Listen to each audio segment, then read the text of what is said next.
ರಾಜಕಾರಣಿಗಳು ನನ್ನ ಮಕ್ಕಳು ಸರಿಯಿಲ್ಲ. ಮಕ್ಕಳು ಅವ್ರು ಕರೆಕ್ಟಾಗಿ ಇದ್ದಿದ್ರೆ ಡ್ರೈವರ್ಗಳು ಈ ಥರ ಯಾಕೆ ಆಗಿರೋರು. ರ್ಯಾಪಿಡೋದವನು ಅಷ್ಟಿಷ್ಟು ಬಿಸಾಕ್ತಾನೆ, ಅವ್ನು ತಿಂದು ಬಿಸಾಕಿರೋ ನಾಯಿ ಈ ರಾಜಕಾರಣಿಗಳು ತಿಂತಾ ಇರ್ತಾರೆ ಅಷ್ಟೇ. ಇಂಥ ಜನ ಎಲ್ಲಿ ಸಿಗ್ತಾರೆ ನಿಮ್ಗೆ? ಹೊಡಿರಿ ಚಪ್ಪಾಳೆ ಹೊಡಿರಿ, ಇದು ನಮ್ಮ ದೇಶ ಅಂದ್ರೆ. ಸರ್ ಎಲ್ಲ ಕಳ್ಳನ ಮಕ್ಕಳೇ ರಾಜಕಾರಣಿಗಳು, ಆಯ್ತಾ. ಇನ್ನೊಂದು ಮಕ್ಕಳು ಎಲ್ಲ ಪ್ಲಾನ್ ಮಾಡ್ಕೊಂಡು ಡಿ ಕೆ ಶಿವಕುಮಾರ್ ಪ್ಲಾನ್ ಮಾಡ್ಕೊಂಡು ಇವರೆಲ್ಲ ಮಾತಾಡ್ಕೊಂಡೆ ಪ್ಲಾನ್ ಮಾಡ್ಕೊಂಡು ಈ ಥರ ಭಾಗ್ಯ ಕೊಟ್ಟರೆ ಈ ಥರ ನಮ್ಗೆ ಓಟ್ ಹಾಕ್ತಾರೆ ಅಂತ ಅಂದ್ಬಿಟ್ಟು. ಯಾವ ಭಾಗ್ಯ ಎಲ್ಲ ಭಾಗ್ಯ ಎಲ್ಲ ನಮ್ಮ ಜೋಬಿಂದ ಹೋಗ್ತಿರೋದು. ಇಲ್ಲಿ ಇರ್ತಕ್ಕಂಥ ಸರ್ಕಾರ ಆಗಲಿ ವಿಪಕ್ಷ ಆಗಲಿ ಎಲ್ಲರೂ ಕಳ್ಳರೆ. ಹಾಗಾಗಿ ಯಾವ ಬಂಕಲ್ಲಿ ಗ್ಯಾಸ್ ಇದೆ ಯಾವ ಬಂಕಲ್ಲಿ ಇಲ್ಲ ಅನ್ನೋದು ಅವ್ರಿಗೆ ಬೇಕಾಗಿಲ್ಲ, ಅವ್ರು ಅದಕ್ಕೆ ತಲೆ ಕೆಡಿಸ್ಕೊಳ್ಳಲ್ಲ. ಯಾಕೆಂದ್ರೆ ಅವ್ರ ಹೆಂಡತಿ ಮಕ್ಕಳು ಖುಷಿಯಾಗಿದ್ದಾರೆ. ಯಾರಾದ್ರೂ ಹೋಗಿ ನಾವು ಕೇಳಾಗಿಲ್ಲ. ನನಗಂತೂ ಈ ಜೀವನವೇ ಬೇಸರವಾಗಿ ಹೋಗ್ಬಿಟ್ಟಿದೆ. ಈಗ ಬನ್ನೇರುಘಟ್ಟ ರಸ್ತೆಯ ಮತ್ತೊಂದು ಇದು ಆಟೋ LPG ಬಂಕಿನ ಮುಂದೆ ಇದ್ದೀವಿ. ಇದು ಟೋಟಲ್ ಎನರ್ಜೀಸ್, ಅಂದರೆ ಅದಾನಿ ಅವರ ಟೋಟಲ್ ಗ್ಯಾಸ್ ಅಂತ ಏನು ಹೇಳ್ತಾರೆ ಅದೇ ಇದು. ಇಲ್ಲಿ ಏನು ಈ ಒಂದು ರೇಟ್ ಜಾಸ್ತಿ ಆಯಿತು ಆ ದಿನದಿಂದ ಈ ಒಂದು ಟೋಟಲ್ ಗ್ಯಾಸ್ಗಳನ್ನ ಬಂಕ್ಗಳನ್ನು ಕ್ಲೋಸ್ ಮಾಡಿದ್ದಾರೆ. ಇದು ಒಂದು ಮಾತ್ರ ಅಲ್ಲ, ಟೋಟಲ್ ಎನರ್ಜೀಸ್ ಎಲ್ಲೆಲ್ಲಿದೆ ಟೋಟಲ್ ಗ್ಯಾಸ್ ಎಲ್ಲ ಕಡೆನೂ ಅದನ್ನು ಕ್ಲೋಸ್ ಮಾಡಿದ್ದಾರೆ. ಯಾಕೆ ಅಂತ ಗೊತ್ತಿಲ್ಲ. ಏಪ್ರಿಲ್ 23 ಓಪನ್ ಮಾಡಲ್ಲ ಅನ್ನೋದನ್ನು ಬಹಳಷ್ಟು ಬಂಕ್ಗಳಲ್ಲಿ ಇವ್ರದ್ರಲ್ಲಿ ಹಾಕಿದ್ದಾರೆ. ಇದರಲ್ಲಿ ಹಾಕಿಲ್ಲ ಸದ್ಯಕ್ಕೆ. ಅರೌಂಡ್ 20 ದಿವಸದಿಂದ ಇದು ಹೀಗೆ ಇದೆ. ಆದರೆ ಕೆಲವು ಆಟೋ ಡ್ರೈವರ್ ಹೇಳೋ ಪ್ರಕಾರ, ಕೆಲವರು ತಿಳಿದವರು ಹೇಳುವ ಪ್ರಕಾರ ಟೋಟಲ್ ಬಂಕಲ್ಲಿ ಗ್ಯಾಸ್ ಸ್ಟಾಕ್ ಇದೆ ಅಂತ. ನನಗೆ ಗೊತ್ತಿಲ್ಲ ಇದೆಯಾ ಇಲ್ಲೋ ಅಂತ. ಆದರೆ ಆಟೋ ಚಾಲಕರಿಗೆ ಈ ವಿಷಯ ಹೇಗೆ ಗೊತ್ತಾಯಿತು ಅನ್ನೋದು ಗೊತ್ತಿಲ್ಲ. ಆದರೆ ಸರ್ಕಾರ ಏನಿದೆ, ಸರ್ಕಾರ ಇವತ್ತಿನವರೆಗೂ ಇದನ್ನು ಚೆಕ್ ಮಾಡುವ ಒಂದು ಗೋಜಿಗೆ ಹೋಗಿಲ್ಲ ಇದೆಯಾ ಇಲ್ವಾ ಅಂತ. ಯಾಕೆಂದರೆ ಬಹಳಷ್ಟು ಜನ ಈಗ ಮಾಗಡಿ ರೋಡಲ್ಲಿ ನಾವು ಕೇಳಿದಾಗ ಹಾಗೆ ಹೇಳ್ತಿದ್ದಾರೆ, ಏನಂತ ಸ್ಟಾಕ್ ಇದೆ ಅವ್ರ ಹತ್ರ ಹಾಕ್ತಿಲ್ಲ, ಬೇಕು ಅಂತ ಹೇಳ್ಬಿಟ್ಟು ಕ್ಲೋಸ್ ಮಾಡಿದ್ದಾರೆ, ಅಂಡರ್ ಸರ್ವಿಸ್ಸು ಇನ್ನೊಂದು ಏನೋ ಕತೆ ಹೇಳ್ತಿದ್ದಾರೆ ಅಂತ. ಆದರೆ ಯಾತಕ್ಕಾಗಿ ಹಾಕ್ತಿಲ್ಲ ಇದ್ದರೆ ಇಲ್ಲ, ಅಥವಾ ಸ್ಟಾಕ್ ಇಲ್ವಾ ಅದನ್ನು ಗೌರ್ನಮೆಂಟ್ ಚೆಕ್ ಮಾಡಿಸ್ಬೇಕಿತ್ತು. ಆದರೆ ಆ ಕೆಲಸವನ್ನು ಸರ್ಕಾರ ಮಾಡ್ತಿಲ್ಲ. ಯಾಕೆಂದರೆ ಇಲ್ಲಿ ಇರ್ತಕ್ಕಂಥ ಸರ್ಕಾರ ಆಗಲಿ ವಿಪಕ್ಷ ಆಗಲಿ ಎಲ್ಲರೂ ಕಳ್ಳರೆ. ಹಾಗಾಗಿ ಯಾವ ಬಂಕಲ್ಲಿ ಗ್ಯಾಸ್ ಇದೆ ಯಾವ ಬಂಕಲ್ಲಿ ಇಲ್ಲ ಅನ್ನೋದು ಅವ್ರಿಗೆ ಬೇಕಾಗಿಲ್ಲ, ಅವರು ಅದಕ್ಕೆ ತಲೆ ಕೆಡಿಸ್ಕೊಳ್ಳಲ್ಲ. ಯಾಕೆಂದರೆ ಅವ್ರ ಹೆಂಡತಿ ಮಕ್ಕಳು ಖುಷಿಯಾಗಿದ್ದಾರೆ. ಹಾಗಾಗಿ ನಾವೇನು ಮಾಡೋದಕ್ಕಾಗಲ್ಲ. ಈಗ ಇಲ್ಲಿ ಇದೆ ಅನ್ನೋದು ಅಂದರೆ ಇದೊಂದಲ್ಲ, ಟೋಟಲ್ ಗ್ಯಾಸ್ ಎಷ್ಟಿದೆ ಅಷ್ಟು ಕಡೆ ಸ್ಟಾಕ್ ಇದೆ ಅಂತ ಹೇಳ್ತಿರೋದು ಡ್ರೈವರ್ಗಳು, ನಾನಲ್ಲ. ಯಾಕೆಂದರೆ ಇವಾಗಲೇ ಒಬ್ಬರು ಚಾಲಕರು ಹೇಳಿದ್ದಾರೆ ಇಲ್ಲಿದೆ ಅಂತ. ಹಾಗಾಗಿ ಇದನ್ನು ತೋರಿಸ್ತಾ ಇದ್ದೀವಿ. ಮತ್ತಷ್ಟು ಜನ ಚಾಲಕರನ್ನು ನಾವು ಮಾತಾಡ್ಸೋದಕ್ಕೆ ಹೋಗೋಣ ಬನ್ನಿ. ಸರ್ ನಮಸ್ತೆ. ಈಗ ಆಟೋ LPG ಬಂದುಬಿಟ್ಟು ನಿಮಗೆ ಸಿಗೋದಕ್ಕೆ ಕಷ್ಟ ಆಗ್ತಿತ್ತು, ಇವಾಗ ನಿನ್ನೆಯಿಂದ ಸ್ವಲ್ಪ ಇರೋದ್ರಲ್ಲಿ ಸಿಗ್ತಿದೆ. ಆದರೆ ರೇಟು ಸಿಕ್ಕಾಬಟ್ಟೆ ಜಾಸ್ತಿ ಇದೆ, ಆಯಿತಾ. 90, 100ರಿಂದ 150 ರೂಪಾಯಿವರೆಗೂ ಆಗಿದೆ. ಹಾಂ, ಈಗ ನಿಮಗೆ ಪರಿಸ್ಥಿತಿ, ಮನೆಯಲ್ಲಿ ಮಕ್ಕಳನ್ನು ಓದಿಸ್ಬೇಕು, ಮನೆ ಬಾಡಿಗೆ ಕಟ್ಟಬೇಕು, ಎಲ್ಲ ಮಾಡಬೇಕು. ಹೇಗಿದೆ ಇವತ್ತಿನ ಈಗ ಪರಿಸ್ಥಿತಿ? ದುಡಿಬೇಕು ಅಂದರೆ ಹೇಗಿದೆ? ಕಷ್ಟ ಇದೆ ಅಣ್ಣ, ಏನೂ ಇಲ್ಲ. ರೇಟು ಜಾಸ್ತಿ, ಓಡಿಸಿಗೋರೆ ರೇಟ್ ಕಡಿಮೆ ಕೊಡ್ತಾರೆ, ಏನು ಮಾಡೋಂಗಿಲ್ಲ. ಈಗ ನಿಮ್ಮ ಮನೆಯಲ್ಲಿ ಓದೋ ಮಕ್ಕಳಿದ್ದಾರೆ, ಅವರಿಗೆ ಫೀಸ್ಗಳನ್ನ ಕೊಟ್ಟಬೇಕು. ಈಗ ಮತ್ತೆ ಸ್ಕೂಲ್ ಸ್ಟಾರ್ಟ್ ಆಗುತ್ತೆ, ಎಲ್ಲ ಇದೆ ಅಣ್ಣ. ಫೀಸ್ ಇದೆ. ಫೀಸ್ ಒಂದು ಇವಾಗ 42,000 ಕಟ್ಟಬೇಕು. ಇಬ್ಬರು ಇದ್ದಾರೆ, ಇಬ್ಬರಿಗೆ 42 ಸಾವಿರ, ಟೋಟಲ್ 84 ಸಾವಿರ ಕಟ್ಟಬೇಕು. 4 ತಿಂಗಳಿಗೆ ಒಂದು ಟೈಮ್ ಕಟ್ಟಬೇಕು. ಇವಾಗ ಹಾಗಾದ್ರೆ ಇವಾಗ ಪರಿಸ್ಥಿತಿ ಹೀಗಿದ್ದಾಗ ನೀವು ಉಳಿಸಿ ಅದನ್ನ ಕಟ್ಟೋದಕ್ಕೆ ಆಗತ್ತಾ? ಆಗಲ್ಲ ಅಣ್ಣ, ಇವಾಗ ಕಷ್ಟ ಇದೆ. ಓಡಿಸಿನ ಇದರಲ್ಲಿ ಪೇಮೆಂಟ್ ಕಡಿಮೆ ಬರುತ್ತೆ, ಗ್ಯಾಸ್ ಜಾಸ್ತಿ ಇರುತ್ತೆ, ಅಮೌಂಟ್ ಕಡಿಮೆ ಬರುತ್ತೆ ನಮಗೆ ದುಡ್ಡು. ನೋಡಿ, ನೀವೇ ನೋಡಿ ಇದರಲ್ಲಿ. ಅಂದರೆ ಸರ್ಕಾರ ಅದಕ್ಕೆ ಒಂದಷ್ಟು ಏನಾದರೂ ಅಡಿಷನಲ್ ಇದು ಮುಗಿಯೋವರೆಗೂ ಮಾಡ್ಬೋದಿತ್ತು, ಒಂದು 10 ರೂಪಾಯಿ ಜಾಸ್ತಿ ಕೊಡೋ ಥರ, 20 ರೂಪಾಯಿ ಜಾಸ್ತಿ ಕೊಡೋ ಥರ ಅಂತ ನಾನು ನಿಮ್ಮದೇ ಹೇಳ್ತಿರೋದು. ಹಂಗೆ ಇಲ್ಲ ಸರ್, ಅದು ಮಾಮೂಲಿ ಇದು ಮೀಟ್ರ್ ಬರುತ್ತಲ್ಲ, ಅದರಲ್ಲಿ ಅದು ಮಾಡಿದ್ರೆ ಬರುತ್ತೆ, ಇಲ್ಲಾಂದ್ರೆ ಬರಲ್ಲ. ಅಲ್ಲಲ್ಲ, ಅಂದರೆ ಈಗ ಟೆಂಪರವರಿ, ಇದೇನೋ ಪರ್ಮನೆಂಟ್ ಅಲ್ಲ. ಇಷ್ಟ ರೇಟ್ ಇರೋದು 1-3 ತಿಂಗಳು ಇರ್ಬೋದು, ಇಲ್ಲ ಯುದ್ಧ ಎಲ್ಲಿವರೆಗೆ ಇರುತ್ತೆ ಅಲ್ಲಿವರೆಗೆ ಇರ್ಬೋದು. ಆದರೆ ಅದನ್ನು ಟೆಂಪರವರಿಗೆ ಅಂತ ಹೇಳಿದರೆ, ಈಗ ಆ್ಯಪ್ಗಳಲ್ಲಿರೋರು ಮಾಡಿ ಎಂದಿದ್ರೆ ಅವ್ರು ಮಾಡೋರಲ್ಲ ಅಂತ ನಾನು ಹೇಳ್ತಿರೋದು. ಆ ಥರ ಮಾಡಬಹುದಿತ್ತ? ಏನು ಮಾಡೋಕ್ಕಾಗಲ್ಲ, ನಮ್ಮ ಕೈಲಿಲ್ಲ. ಅವ್ರು ಮಾಡಿದ್ರೆ ಒಳ್ಳೆಯದು, ಇಲ್ಲಾಂದ್ರೆ ನಮ್ಗೆ ಸ್ವಲ್ಪ ಕಷ್ಟ ಇರುತ್ತೆ ಅಷ್ಟೇ. ಬೇರೆ ಅಂದರೆ ಮಾಡಿದರೆ ಒಳ್ಳೆಯದು, ಮಾಡಲಿಲ್ಲ ಅಂದರೆ ನಮ್ಮ ಕಷ್ಟ ನಾವೇ ಅನುಭವಿಸ್ಬೇಕು. ಹಾಂ, ಅದೇ, ಬೇರೆ ಏನು ಮಾಡೋದು. ನಾವು ಯಾರಾದರೂ ಹೋಗಿ ನಾವು ಕೇಳೋಕ್ಕಿಲ್ಲ. ಇದರಲ್ಲಿ ಅಮೌಂಟ್ ಹೆಂಗೆ ಬರುತ್ತೋ ಹಂಗೆ ಓದ್ತೀವಿ, ಆ್ಯಪ್ನಲ್ಲಿ ಓದ್ತೀನಿ ಅಷ್ಟೇ.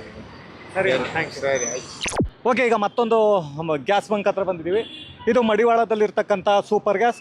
ಯಾಕೆಂದರೆ ನಾವು ಏನು ಈಗಾಗಲೇ ಸರ್ಕಾರ ಹೇಳಿದೆ, ಈ ಸರ್ಕಾರಿ ಬಂಕುಗಳಲ್ಲಿ ಮತ್ತು ಈ ಬಂಕಲ್ಲಿ ಎರಡರಲ್ಲೂ ಒಂದೇ ದರ ಇರ್ತಕ್ಕಂಥದ್ದು 99 ರೂಪಾಯಿ ಇವತ್ತಿನ ದರ ಇದೆ. ಅಂದರೆ ಗ್ಯಾಸ್ ರೇಟ್ ಏನಿದೆ ಪರ್ ಲೀಟರ್, ಇದು ಲೀಟರ್ಗೆ. ಸೊ 99 ರೂಪಾಯಿ ಇದೆ. ಈ ಬಂಕಲ್ಲಾಗಲಿ ನಮಗೆ ಕಂಟಿನ್ಯೂ ಯಾವಾಗಲೂ ಸಿಗ್ತಾ ಇರುತ್ತೆ. ಕೆಲವೊಂದು 4 ದಿವಸ ಸೆಂಟ್ರಲ್ಲಿ ಯಾವತ್ತೂ ಸಿಗಲಿಲ್ಲ, ಅದಾದಮೇಲೆ ಸಿಗ್ತಾನೆ ಇರುತ್ತೆ. ಸ್ಟಾಕ್ ಬಂದರೆ ಹಾಕ್ತಾನೆ ಇರ್ತಾರೆ. ಸೊ ಇವಾಗ ಕೂಡ ಇಲ್ಲಿ ಸ್ಟಾಕ್ ಇದೆ, ನಾವೀಗ ಶೂಟ್ ಮಾಡೋ ಟೈಮಲ್ಲಿ 99 ರೂಪಾಯಿ ಒಂದು ಲೀಟ್ರಿಗಿದೆ. ಏನು ಈಗ ನಾವು ಬೇರೆ ಬಂಕ್ಗಳಲ್ಲಿ, ಈ ಗೌರ್ನಮೆಂಟ್ ಬಂಕ್ಗಳಲ್ಲಿ, ಏನು ಸರ್ಕಾರಿ ಬಂಕ್ಗಳಲ್ಲಿ ನೋಡ್ತೀವಿ ಅದೇ ರೇಟು ನಮಗೆ ಇಲ್ಲಿ ಸಿಗುತ್ತೆ. ಯಾಕೆಂದರೆ ಕೆಲವೊಂದು ಖಾಸಗಿ ಬಂಕ್ಗಳಲ್ಲಿ ನಮಗೆ 120 150 ರೂಪಾಯಿನ ಏನು ನೋಡ್ತೀವಿ, ಆ ಥರ ಈ ಸೂಪರ್ ಗ್ಯಾಸಲ್ಲಿ ನಮಗಿರಲ್ಲ. ಹಾಗಾಗಿ ತುಂಬ ಜನ ಈ ಸರೌಂಡಿಂಗಲ್ಲಿ ಇರ್ತಕ್ಕಂಥ ಡ್ರೈವರ್ಸು ಇಲ್ಲಿ ಬಂದು ಹಾಕ್ಸೋವಂಥದ್ದು ನಾವು ಭಾಳಷ್ಟು ಸಲ ನೋಡ್ತಾ ಇರ್ತೀವಿ. ಹಾಗೆ ಇಲ್ಲಿ ಕೆಲವು ಚಾಲಕರನ್ನು ಕೂಡ ನಾವು ಮಾತಾಡ್ಸೋಣ. ಈಗ ನಮ್ಮ ಜೊತೆ ಮತ್ತೊಬ್ಬರು ಆಟೋ ಚಾಲಕರಿದ್ದಾರೆ. ಸೊ ಅವರನ್ನು ಮಾತಾಡ್ಸೋಣ. ಯಂಗ್ ಯೂತ್ ಜನ್ರೇಷನ್ ಇವತ್ತು ಏನು ಮಾಡ್ತಾರೆ, ಯಂಗ್ ಜನ್ರೇಷನ್ ಅನ್ನೋದು ಕೆಲವರು ಕೇಳ್ತಾ ಇರ್ತಾರೆ. ಇವತ್ತಿನ ಗ್ಯಾಸ್ ಈ ಥರ ಆಗಿದೆ ಪರಿಸ್ಥಿತಿ. ಈಗ ಈ ರೀತಿ ರೇಟ್ ಇದ್ದಾಗ ಹಾಕಿಸ್ಕೊಂಡು ಓಡಿಸೋದಕ್ಕೆ ಏನೆಲ್ಲ ಪ್ರಾಬ್ಲಮ್ ಆಗುತ್ತೆ? ನಮ್ಗೆ ತುಂಬಾ ಪ್ರಾಬ್ಲಮ್ ಆಗ್ತಿದೆ. ಮೈಲೇಜ್ ಬರ್ತಾ ಇಲ್ಲ, ಗ್ಯಾಸ್ಗಳು ಸಪ್ಲೈ ಇಲ್ಲ ಅಂತ ಇದ್ದಾರೆ. ರೇಟು ಜಾಸ್ತಿ, ಒಂದೊಂದು ಕಡೆ 148 ರೂಪಾಯಿ ಇದೆ ಲೀಟ್ರು. ಏನಾದ್ರು ಸರ್ಕಾರ ಏನಾದರೂ ಸ್ವಲ್ಪ ವ್ಯವಸ್ಥೆ ಮಾಡಿಕೊಡ್ಬೇಕು. ಇಲ್ಲ ಡ್ರೈವರ್ಗೆ ಇನ್ನೋರ್ಗೂ ತಿಂಗಳಿಗೆ ಒಂದಿಷ್ಟು ಅಂತ ಅಮೌಂಟ್ ನಮಗೆ ಕೊಡಬೇಕಾಗುತ್ತೆ. ಅಂದರೆ ಈ ಪರಿಸ್ಥಿತಿ ಮುಗಿಯೋವರೆಗೂ ಅಟ್ಲೀಸ್ಟ್ ಡ್ರೈವರ್ಗೆ ಒಂದು 10,000 ಈ ಥರ ಏನಾದರೂ ಕೊಟ್ಟು. 10,000 ಯಾವ ಮೂಲಕ್ಕೆ ಸಾಕಾಗುತ್ತೆ? 10,000 ಮನೆ ಬಾಡಿಗೆನೇ ಇರೋದು 15,000 ರೂಪಾಯಿ. 10,000 ರೂಪಾಯಿ ಯಾವ ಮೂಲಕ್ಕೆ ಸಾಕಾಗುತ್ತೆ? ಅಲ್ಲ, ಯಾಕೆಂದ್ರೆ ಈಗ ನಮ್ಮ ಆಟೋ ಚಾಲಕರ ಕತೆ ಹೆಂಗೆ ಅಂತಂದರೆ, ಕೆಲವರು ನನಗೇನು ಅಂದರೆ ನಾನು ಕಟ್ಟದೆ 3,000 4,000 ಅದು ಬಾಡಿಗೆ ಕಟ್ಟೋಕ್ಕಾಗಲ್ಲ ಅಂತಾರೆ. ಈಗ ನೀವು 15,000 ಅಂತೀರಿ. ಆಗ ಏನಾಗುತ್ತೆ ಅಂದರೆ ಇಲ್ಲಿ ಆಟೋ ಡ್ರೈವರ್ಸ್ ದುಡಿಯೋದು ಎಷ್ಟು ಅನ್ನೋದೇ ಕೆಲವರಿಗೆ ಯೋಚನೆ ಹತ್ಕೊಬಿಡುತ್ತೆ. ಸೊ ಹಾಗಾಗಿ ಅದಕ್ಕೆ ಕೇಳಿದ್ದು. ಕೆಲವ್ರು ಹೇಳ್ತಾರೆ 3,000 ದುಡಿತೀನಿ, 4,000 ದುಡಿತೀನಿ ಅಂತ. ಯಾವ ಇಲ್ಲ, ಬೆಳಿಗ್ಗೆ 4 ಗಂಟೆಗೆ ಹೋಗಿ 1,000 ರೂಪಾಯಿ ದುಡ್ಕೊ ಬಂದಿದ್ದೀನಿ ಇನ್ನವ್ರಿಗೂ. ಬೆಳಗ್ಗೆ 4 ಗಂಟೆಗೆ ಹೋಗಿ 1,000 ರೂಪಾಯಿ. ಹಾಗಾದ್ರೆ ಮತ್ತೆ 15,000 ಮನೆ ಬಾಡಿಗೆನ ಹೆಂಗೆ ಕಟ್ತೀರಿ ಅನ್ನೋದೇ ಇಲ್ಲಿ ಕ್ವಶನ್ ಆಗೋದು. ಇದಕ್ಕೆ ಅದೇ ಇವಾಗಿರೋ ಸಿಚುವೇಶನ್ ಕಟ್ಟಲೇಬೇಕು. ಗ್ಯಾಸ್ ಹಾಕ್ಸ್ಕೊಳ್ಳೋದೇ ಏನು ಮಾಡೋದು? ಎಲ್ಲ 100 ರೂಪಾಯಿ ಲೀಟ್ರು, ಒಂದೊಂದು ಕಡೆ 148 ರೂಪಾಯಿ ಇದೆ. ಈಗ ಆಟೋ ಚಾಲಕರು ಇಷ್ಟೆಲ್ಲ ಒದ್ದಾಡ್ತಿದ್ದೀರಿ. ಈಗ ಸರ್ಕಾರ ಹೇಳುತ್ತೆ ನಾವು ನುಡ್ದಂತೆ ನಡೆದಿದ್ದೀವಿ, ಗ್ಯಾರಂಟಿನ ಕೊಟ್ಟಿದ್ದೀವಿ ಅಂತ ಸಿದ್ದರಾಮಯ್ಯ ಅವ್ರು ಹೇಳ್ತಾರೆ. ಈಗ ಸಿದ್ದರಾಮಯ್ಯ ಅವ್ರನ್ನ ಹೋಗಿ ಒತ್ಕೊಂಡು ಬನ್ನಿ ಗ್ಯಾಸ್ನ ಅಂತ ಹೇಳೋಕ್ಕಾಗಲ್ಲ, ಎಲ್ಲ ಯುದ್ಧ ಆಗ್ತಿರೋ ಹತ್ರ. ಇಲ್ಲ ಮೋದಿನ ಕಳಿಸ್ಬಿಟ್ಟು ನೀವೇ ಒತ್ಕೊಬರ್ಬೇಕು ಬನ್ನಿ ಅಂತ ಹೇಳೋಕ್ಕಾಗಲ್ಲ. ಆದರೆ ಇರುವ ಪರಿಸ್ಥಿತಿಯಲ್ಲಿ ಎರಡೂ ಸರ್ಕಾರಗಳು ಮಾತನಾಡಿ ಏನಾದರೂ ಒಂದಷ್ಟು ಮಾಡಬಹುದು ಅಂದರೆ ಏನನ್ನು ಮಾಡಬಹುದು? ಈ ನಮ್ಮಲ್ಲಿ ಇರ್ತಕ್ಕಂಥ ಶಾಸಕರು, ಅಯೋಗ್ಯ ಮಂತ್ರಿಗಳಿದ್ದಾರಲ್ಲ, IPL ಟಿಕೆಟ್ಗಾಗಿ ನನ್ನ ಫ್ಯಾಮಿಲಿಗೆಲ್ಲ ಬೇಕು 5 ಟಿಕೆಟ್ ಕೊಡಿ ಅಂತ ಕಿತ್ತಾಡ್ತಾ ಇದ್ದಾರೆ ವಿಧಾನಸೌಧದಲ್ಲಿ. ಯಾಕೆ ಡ್ರೈವರ್ ಬಗ್ಗೆ ಹಾಗಾದ್ರೆ ಆಟೋ ಚಾಲಕರ ಬಗ್ಗೆ ಮಾತಾಡ್ತಿಲ್ಲ? ಅಂದರೆ ಆಟೋ ಚಾಲಕರು ಸರಿ ಇಲ್ಲ ಅಂತನ, ಅಲ್ಲಿರೋ ಯೂನಿಯನ್ನವರು ಬಕೆಟ್ ಹಿಡಿತಿದ್ದಾರೆ ಅಂತನ, ಯಾವ ಥರ ಇವರು ಅರ್ಥ ಮಾಡ್ಕೊಂಡಿದ್ದಾರೆ ಗೊತ್ತಿಲ್ಲ. ರಾಜಕಾರಣಿಗಳು ನನ್ನ ಮಕ್ಕಳು ಸರಿ ಇಲ್ಲ. ಮಕ್ಕಳು ಅವ್ರು ಕರೆಕ್ಟಾಗಿ ಇದ್ದಿದ್ರೆ ಡ್ರೈವರ್ಗಳು ಈ ಥರ ಯಾಕೆ ಆಗಿರೋರು? ಹೋಗ್ಬಿಟ್ಟು ಆ್ಯಪ್ ಸಂಸ್ಥೆಗಳ ಹತ್ರ ಹೋಗ್ಬಿಟ್ಟು ಎಂಜಿಲ್ ಕಾಸು ತಿನ್ಕೊಂಡು ಬಿದ್ದಿರೋ ನಾಯಿಗಳು ನಾವು. ಅವರು ರ್ಯಾಪಿಡೋದವ್ನು ಅಷ್ಟಿಷ್ಟು ಬಿಸಾಕ್ತಾನೆ, ಅವ್ನು ತಿಂದು ಬಿಸಾಕಿರೋ ನಾಯಿ ಈ ರಾಜಕಾರಣಿಗಳು ತಿಂತಾ ಇರ್ತಾರೆ ಅಷ್ಟೇ. ಓಕೆ, ಈಗ ಆ್ಯಪ್ಗಳ ಬಗ್ಗೆ ಮಾತಾಡಿದ್ರೆ ಅಂದರೆ ಬೈಕ್ ಟ್ಯಾಕ್ಸಿ ವಿಷಯವಾಗಿ ನೀವು ಹೇಳ್ತಾ ಇದ್ದೀರಿ. ಬೈಕ್ ಟ್ಯಾಕ್ಸಿ ಅಂತಲ್ಲ, ಬೈಕ್ ಟ್ಯಾಕ್ಸಿ ನೋಡಿ ಮಾಡಬಾರ್ದು ಅಂತ ಏನೋ ಒಂದು ಗಡುವು ಕೊಡಿ ಅಂತ ಹೇಳಿದ್ದಾರೆ ಅವರು. ಏನಾದರೂ ಒಂದು ಮಾಡಿ ಅಂತ ಹೇಳಿದ್ದಾರೆ. ಬಟ್ ಕೋರ್ಟ್ ಏನು ಮಾಡಿ ನೀವು ಅಂತ ಏನೂ ಹೇಳಿಲ್ಲ.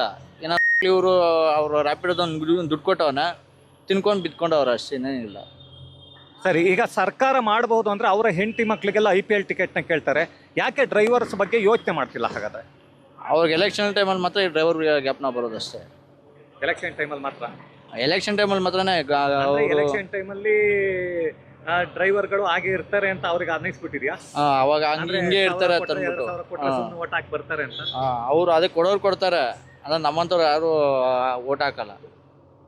ಅಂದ್ರೆ ನಿಮ್ಮಂಥವ್ರು ಯಾರು ಓಟ್ ಹಾಕಲ್ಲ, ಯೋಚನೆ ಮಾಡಿ ಓಟ್ ಹಾಕ್ತೀರಿ.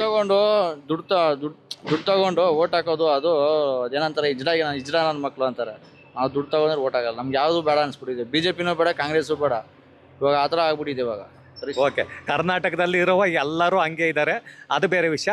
ಆದರೆ ಈಗ ಗ್ಯಾಸ್ ಈಗ ಈ ಥರ ಇದ್ದಾಗ ಪರಿಸ್ಥಿತಿ, ಸರ್ಕಾರ ಏನನ್ನಾದರೂ ಕ್ರಮವನ್ನು ಸದ್ಯಕ್ಕೆ ಇದು ಸರಿ ಆಗುವವರೆಗೂ ಏನಾದರೂ ಮಾಡಬಹುದು ಅಂದರೆ ಅಟ್ಲೀಸ್ಟ್ ಎಲ್ಲರಿಗೂ ಸಮನಾಗಿ ಯೋಚನೆ ಮಾಡಿ ಆಟೋ ಚಾಲಕರಿಗೆ ಏನನ್ನು ಮಾಡಬಹುದು ಅಂತ ನಿಮಗೆ ಯೂತ್ಸಿಗೆ ಅನಿಸುತ್ತೆ? ನಮ್ಗೇನಿಲ್ಲ, ಗ್ಯಾಸ್ ಬರಲಿ ಇಲ್ಲ ಅಂತಂದ್ರೆ ಇಲ್ಲ ತಿಂಗಳಿಗೆ ಅವರು ನಮ್ಗೆ 20,000 ಅಂತ ಅಂದ್ಬಿಟ್ಟು ಅಕೌಂಟ್ಗೆ ಹಾಕಿ. ಅಂದ್ರೆ ಕೇಂದ್ರ ಸರ್ಕಾರ ಸೇರಿ ಹಾಕಿ ಸುಮ್ಮನೆ ಬಿಟ್ಟಿ ಭಾಗ್ಯಗಳನ್ನ ಕೊಡ್ತೀವಿ ಅಂತ. ಯಾವ ಭಾಗ್ಯನೂ ಇಲ್ಲ ರೀ. ಎಲ್ಲ ಭಾಗ್ಯ ನಮ್ಮ ಹತ್ರ ಕಿತ್ಕೊಂಡವನ ಅವನು. ಅವನೇನೋ ಸಿದ್ದರಾಮಯ್ಯನೋ ಅವ್ನ ಜೋಬಿಂದ ಹಾಕವನ. ಅದೇನೋ ನನಗೆ ಅವ್ನ ಜೋಬಿಂದ ಏನ್ ಹಾಕೋಣ ಅದನ್ನ ಕೇಳಲೇ ಇಲ್ವಲ್ಲ ಯಾರು? ಸರ್ ಎಲ್ಲ ಕಳ್ಳನ ಮಕ್ಳೇ ರಾಜಕಾರಣಿಗಳು, ಆಯ್ತಾ? ಇನ್ನೊಂದು ಎಲ್ಲ ಪ್ಲಾನ್ ಮಾಡ್ಕೊಂಡು DK ಶಿವಕುಮಾರ್ ಪ್ಲಾನ್ ಮಾಡ್ಕೊಂಡು ಇವರೆಲ್ಲ ಮಾತಾಡ್ಕೊಂಡೆ ಪ್ಲಾನ್ ಮಾಡ್ಕೊಂಡು ಈ ಥರ ಭಾಗ್ಯ ಕೊಟ್ರೆ ಈ ಥರ ನಮ್ಗೆ ಓಟ್ ಹಾಕ್ತಾರೆ ಅಂತ ಅಂದ್ಬಿಟ್ಟು. ಯಾವ ಭಾಗ್ಯ ಎಲ್ಲ ಭಾಗ್ಯ ಎಲ್ಲ ನಮ್ಮ ಜೋಬಿಂದ ಹೋಗ್ತಿರೋದು. ಭಾಗ್ಯಲಕ್ಷ್ಮಿ ಅಂದ್ರೆ ನಿಮ್ ಜಾಬಿಂದ ಎಲ್ಲ ಎಕ್ಸ್ಟ್ರಾ ಹೋಗ್ತಿದೆ, ಎಲ್ಲೆಲ್ಲ ಹಾಕಿದ್ದಾರೆ ಸೆಸ್ ಅದು ಇದು ಟ್ಯಾಕ್ಸ್ ಎಲ್ಲ ಹಾಕಿರೋದು ನಿಮ್ಗೆ? ಎಲ್ಲ ನಮ್ಗೆ ಹಾಕ್ಬಿಟ್ಟವ್ರೆ. ನಿಮ್ಗಂತ ನನ್ಗಂತಲ್ಲ, ಎಲ್ಲಾರ್ಗು ನಿಮ್ಗೂ ಸೇರಿ ಹಾಕ್ಬಿಟ್ಟಿರೋದು. ಎಲ್ಲರಿಗೂ ಪ್ರತಿಯೊಬ್ಬರಿಗೂ ಅಷ್ಟೇ. ಯಾಕೆಂದ್ರೆ ನಾವು ಅದನ್ನ ಎಲ್ಲ ಕಡೆನೂ ನೋಡ್ತಾನೆ ಇದೀವಿ, ಇವಾಗ ಅದೆಲ್ಲ ಹೊರೆ ನಮ್ಮ ಮೇಲಿದೆ. ಸರಿ, ಈಗ ಕೊನೆಯದಾಗಿ ಈಗ ಈ ಗ್ಯಾಸ್ ಅನ್ನ ಹಾಕಿಸ್ಕೊಂಡು ನಾನು ದುಡಿತಿದ್ದೀನಿ ಅಂತ ಅಂದ್ರೆ ನಿಮಗೆ ಎಷ್ಟನ್ನ ದುಡಿದ್ರೆ ಎಷ್ಟು ಉಳ್ಕೊಳ್ತಾ ಇದೆ ಅನ್ಸುತ್ತೆ ಇವಾಗ?